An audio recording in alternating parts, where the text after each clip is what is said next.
I was 41 when I learned that the worst thing a man can do to you isn't leaving. It's making you believe he's already gone. My name is Victoria. I'm a journalist, or at least I was, before I became something else. Before I became the woman who stood at her husband's funeral and spoke about his kindness while knowing he was alive, breathing, probably sleeping with another woman in a city where no one knew his real name. But I'm getting ahead of myself. Let me start where these stories usually start. Let me start with the lie I believed. Welcome to Little Bunny Stories. If you're new here, this is where we tell the truth about families that look perfect from the outside. Subscribe if you've ever smiled at a funeral while plotting someone's destruction. Hit the bell. You'll need the warning. Here's my story. Richard was boring. I want to be clear about that from the beginning because I think people expect me to say he was charming, manipulative, a master of deception. He wasn't. He was a 43-year-old accountant who wore the same 3 suits in rotation, who called me Vicky, even though I'd told him 100 times I preferred Victoria, who fell asleep during movies and snored softly and reliably. He was boring, and I loved him for it. Or I thought I did. We met at a friend's barbecue in Chicago. I was 27, working my first real job at the Tribune, chasing stories that mattered while the world told me I should be chasing a husband. Richard was there in a polo shirt that didn't quite fit, holding a beer he wasn't drinking, talking about tax deductions with an enthusiasm that should have been a red flag. I found it endearing. I found it safe. "You're a journalist," he said, not quite a question. "That must be exciting." "It is," I said, "but sometimes I want boring." He smiled, and it was a kind smile. A practiced smile, the smile of a man who had decided long ago that being inoffensive was the same as being good. "I can do boring," he said, and he did. For 12 years he did boring perfectly. We got married in a small church in Oak Park. My mother cried. His mother gave me a recipe for meatloaf and told me Richard liked his socks folded a certain way. I thought it was quaint.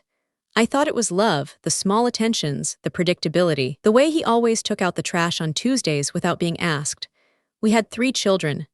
Marcus came first, serious even as a baby, watching the world with eyes that seemed too old for his face.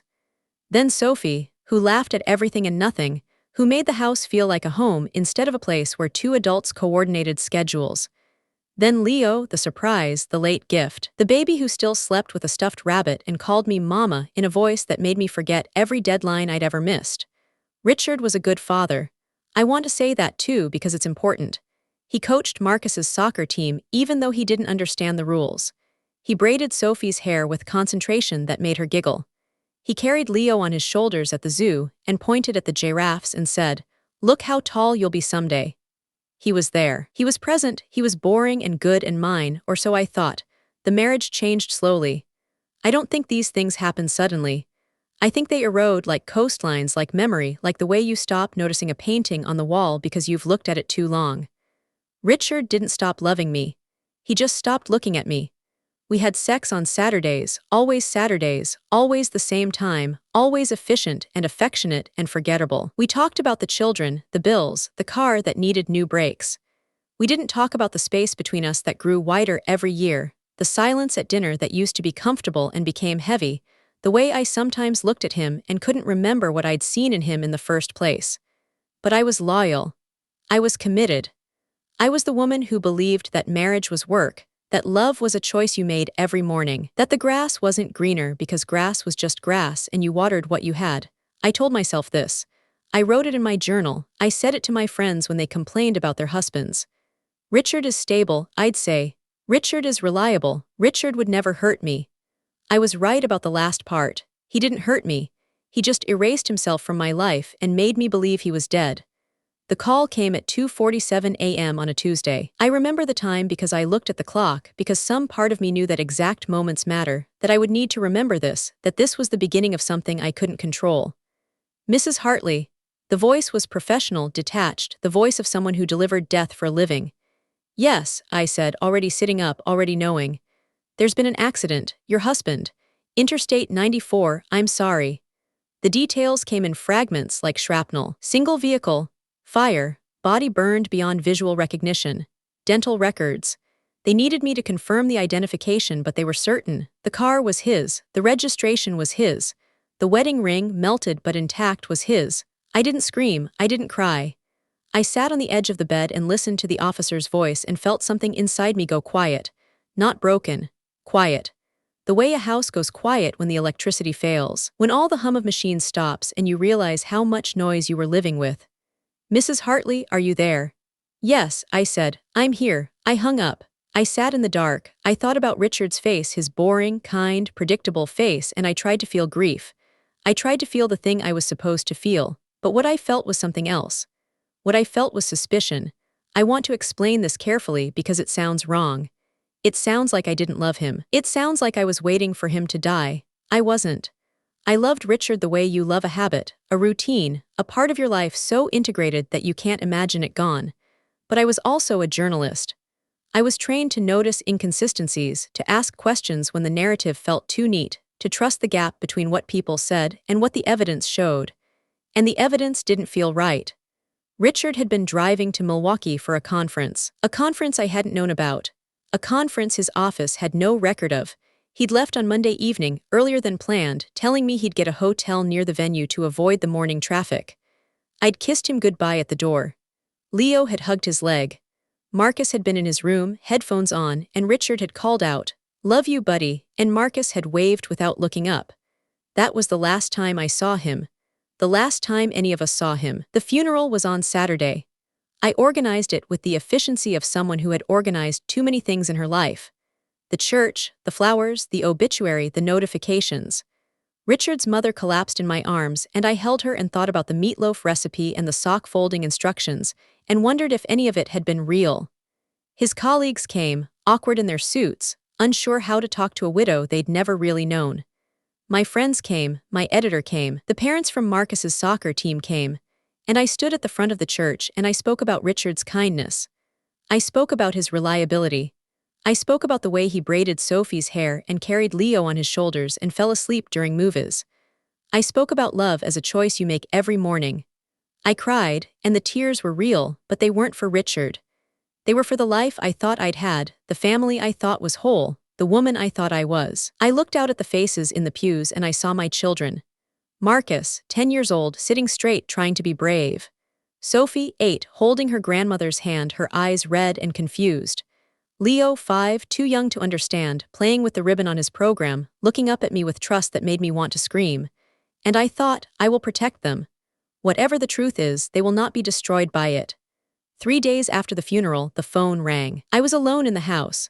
The children were at my mother's. The silence was absolute, the kind of silence that follows a storm when the air feels charged and wrong.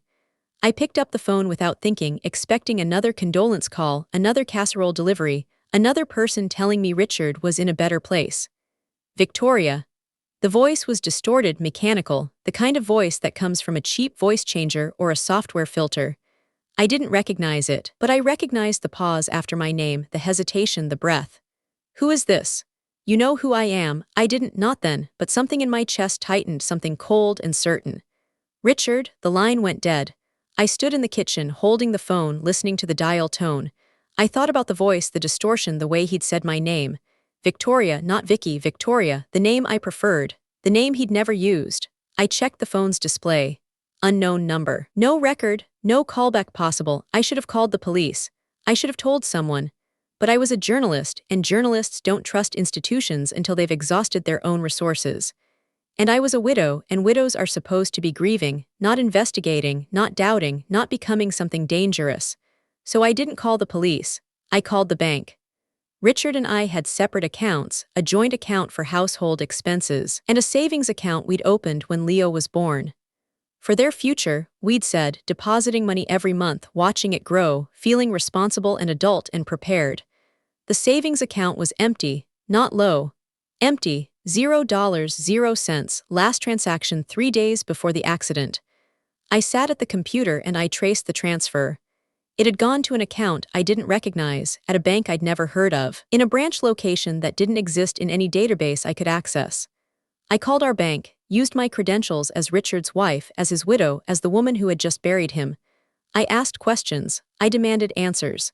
I got a supervisor who told me the transfer was authorized, legitimate, processed with Richard's signature and biometric verification. Biometric? I asked. When? Monday evening, the supervisor said. 8 p.m. Chicago time. The night before the accident, the night Richard had left for Milwaukee, I hung up and I opened Richard's desk. I went through his papers, his files, the organized chaos of a man who kept everything in its place. I found his passport. I found his will, updated 6 months ago, leaving everything to me and the children.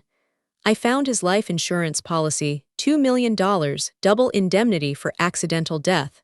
And I found another passport. It was hidden in a false bottom of a drawer I only discovered because I was looking for something that didn't belong, because I was already in the space where nothing made sense. The passport was Canadian.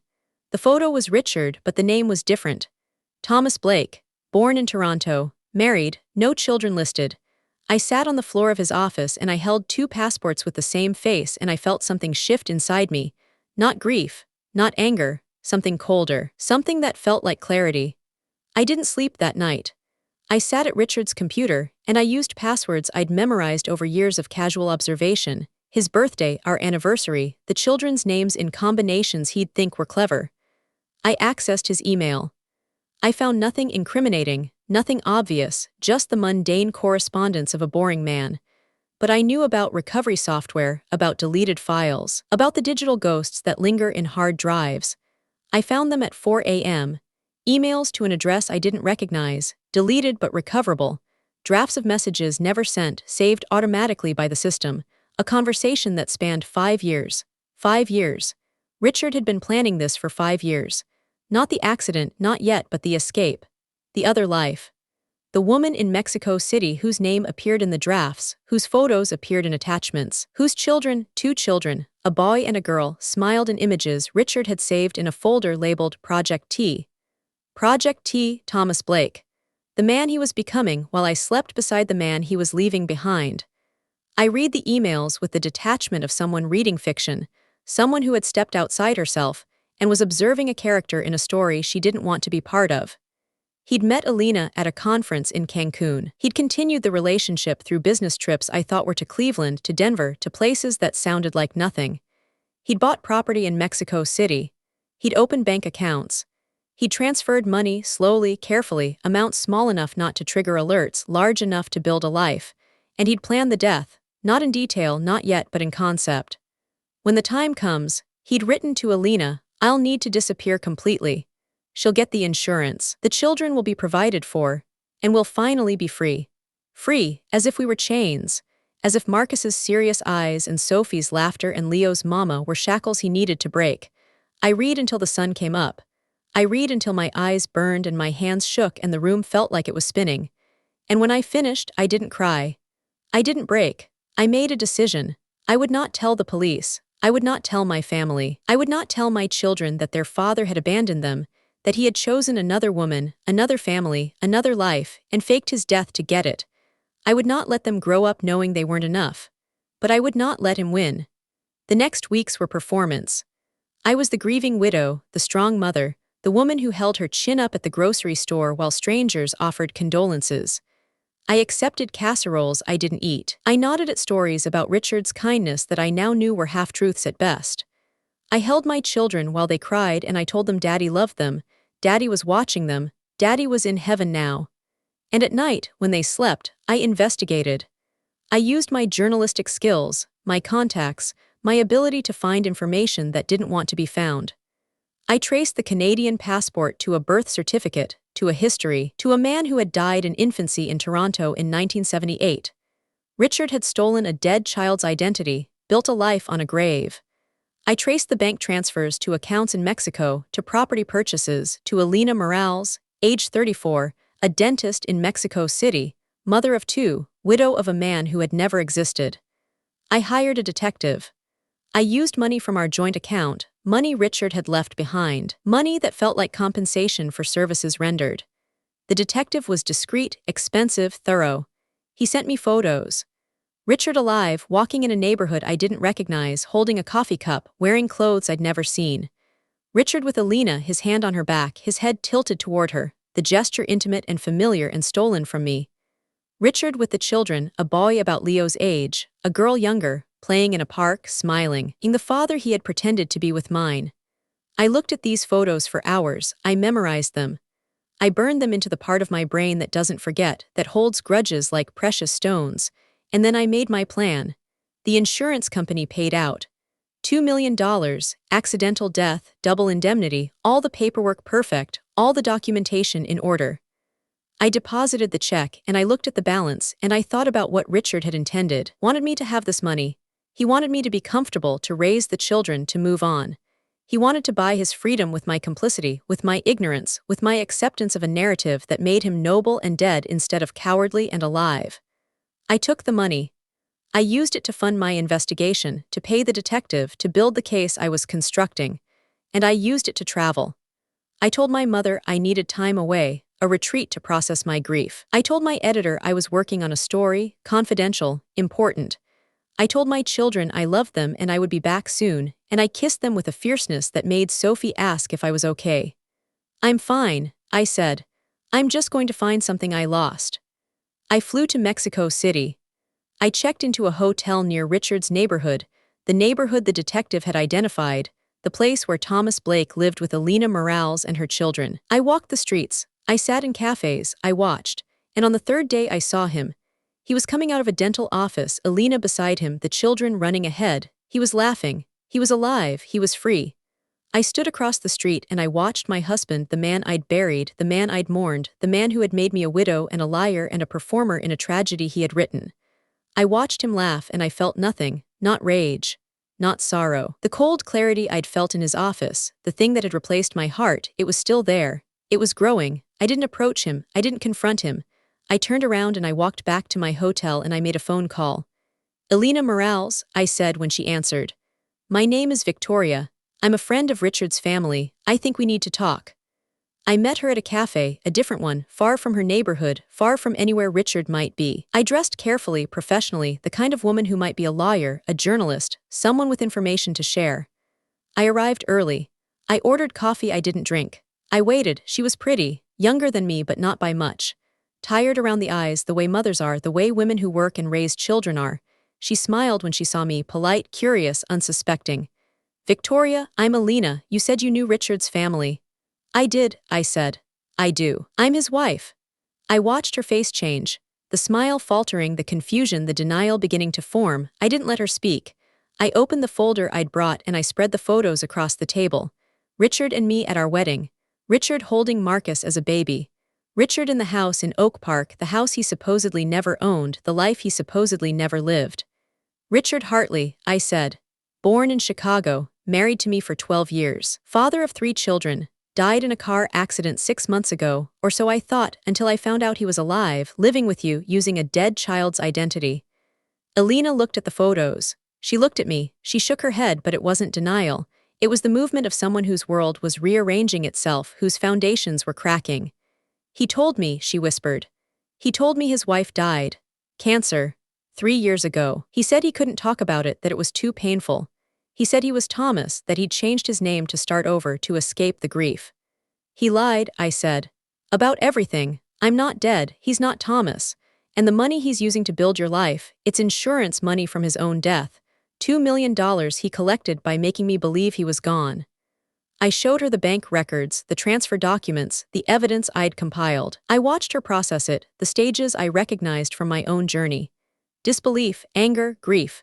The terrible realization that the man you loved was a construction, a performance, a lie told so convincingly that you built your life inside it. "I have children," she said finally. "With him," he said we were his second chance, his real family. "I have children too," I said. "They think their father is dead. They cry for him at night. They ask me if he's in heaven, if he can see them, if he still loves them. And I tell them yes, because the alternative is telling them he chose not to be here." Alina cried. I didn't. I handed her a tissue and I waited for her to compose herself, and I felt the cold thing in my chest pulse with something like satisfaction. "What do you want?" she asked. "Why are you telling me this?" "I want him to know," I said. "I want him to understand that he didn't escape, that his perfect plan had a flaw he never considered, that the woman he left behind isn't grieving. She's building." "Building what?" I smiled. It was the first time I'd smiled in months, and it felt strange on my face, like a mask that had become skin. "His ending," I said. "I'm building his ending." I didn't stay in Mexico City. I flew back to Chicago, back to my children, back to the performance of normalcy. but I left something behind. I left Alina with the truth, with the photos, with the documents, with the knowledge that would fester and grow until she couldn't contain it. It took 3 weeks. 3 weeks of Alina watching Richard, questioning him, finding inconsistencies she'd ignored, confronting him with the evidence I'd provided. 3 weeks of Richard lying, manipulating, trying to maintain the fiction that was collapsing around him. 3 weeks of Alina growing from confused to angry to vengeful, contacting the authorities, providing evidence of fraud, of identity theft, of a man who had faked his death to collect insurance and build a new life. I made sure of that last part. Before I left Mexico, I contacted the Mexican authorities anonymously. I provided the evidence of Richard's fraud, the insurance claims, the stolen identity, the illegal entry and residence. I made sure they were watching, waiting, ready to move when the moment came. Richard was arrested on a Tuesday. I know because I read about it online, a brief news item about a Canadian national detained in Mexico City on fraud charges, facing extradition to the United States. There was no photo. There was no mention of the dead wife who wasn't dead, the children who thought he was gone, the life he'd abandoned and the life he'd stolen. But I knew, and Alina knew. And soon the American authorities would know too. The extradition took 2 months. 2 months of Richard in a Mexican prison, 2 months of Alina testifying against him, 2 months of the story leaking to the press, becoming a curiosity, a scandal, a thing people discussed without understanding the human cost. I watched it from a distance. I didn't contact the authorities. I didn't volunteer information. I let the machine grind forward, let the evidence speak, let Richard's own lies become the rope that hanged him. When he was returned to Chicago, I was summoned, not as a suspect, not as a victim, but as a witness, a widow who had discovered the truth and done the right thing. I testified with the calm I'd cultivated, the cold clarity that had replaced my grief. I answered questions. I provided documents. I confirmed that Richard had been my husband, that I had believed him dead, that I had discovered his fraud and reported it through appropriate channels. I didn't mention the voice on the phone. I didn't mention the months of investigation, the private detective, the trip to Mexico, the meeting with Alina. I didn't mention that I'd orchestrated his capture as carefully as he'd orchestrated his escape. I was simply a widow, grieving, shocked, doing her civic duty. Richard was convicted of insurance fraud, identity theft, and falsifying his death. The sentence was 12 years. Not enough, but enough. Enough for him to understand that he hadn't won. Enough for him to sit in a cell and think about the life he'd tried to build and the woman who'd torn it down. But I wasn't done. I visited him once. Once was enough. The prison was gray, institutional, the kind of place that erases individuality one day at a time. I waited in a room that smelled of disinfectant and desperation. I sat in a plastic chair and I folded my hands and I looked at the door until it opened. Richard walked in. He was thinner, older. The 12 years of our marriage, the 5 years of his other life, the months in prison, they had accumulated on his face like sediment, like debt. He saw me and he stopped, and for a moment, just a moment, I saw the man I'd married. The boring man, the kind man, the liar. "Victoria," he said. I said. "Don't say my name, don't explain, don't tell me you loved me or them or anyone, I don't want to hear it." He sat down. He looked at his hands, he looked at me. "Why did you come?" "To tell you something," I said. "To tell you that Marcus is 11 now, he made the honor roll. He asked me last week if he could visit his father's grave, if he could talk to you, if you could hear him. I told him yes. I told him you were listening, I told him you loved him." Richard's face changed, the mask cracked. "You didn't tell them, the children, they don't know. They know their father died in an accident." I said, "They know he was a good man, they know he loved them. They don't know he abandoned them. They don't know he chose another family, they don't know their father is alive and in prison and didn't want them." "Victoria, they'll never know," I continued. "I'll make sure of it. I'll tell them stories about you, good stories, the true ones, the ones where you braided Sophie's hair and carried Leo on your shoulders. I'll tell them you were a hero who died too young. I'll tell them you made mistakes, that you were human but that you never stopped loving them. And when they're old enough to ask questions, I'll tell them the justice system is complicated, that some truths are too heavy for children, that I protected them because that's what mothers do." I leaned forward. I looked into his eyes, the eyes I'd looked into for 12 years, the eyes that had watched me while he planned to leave. "But you will know," I said.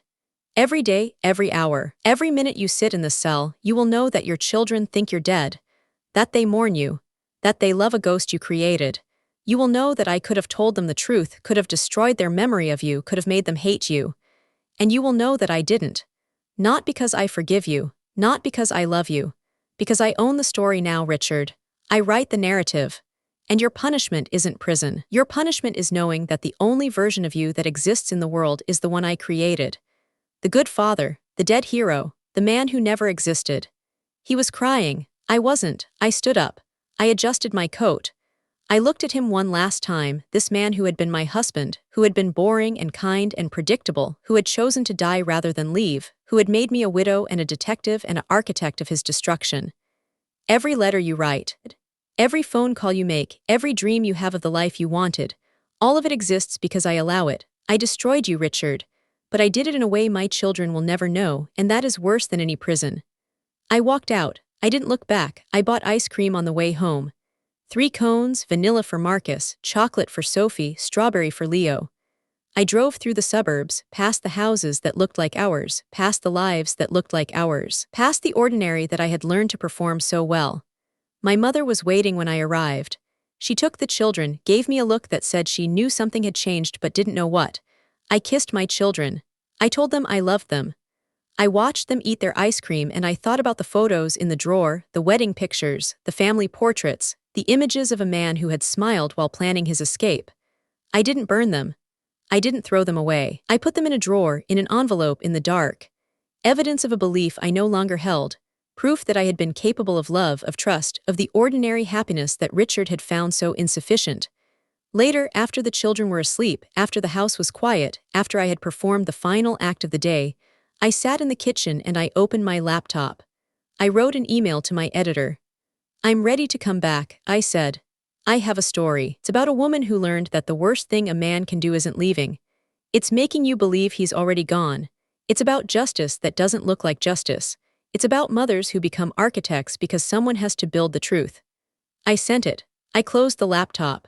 I sat in the dark and I listened to the silence of the house, the absence of Richard's snoring, the absence of his presence, the absence of the lie. And I thought, I am not a victim. I am the author of this story, and my children will grow up believing their mother is strong, not because she survived, but because she built a truth that protects them, even if it's partial, even if it's constructed, even if it's the only kind of love I have left to give. I'm Victoria. I'm 41 years old. I'm a journalist, a mother, a widow who isn't a widow, a woman who spoke at her husband's funeral while knowing he was alive. And if you've ever had to choose between telling the truth and protecting the people you love, if you've ever built a narrative that was kinder than reality, if you've ever understood that justice doesn't always look like justice from the outside, this one's for you.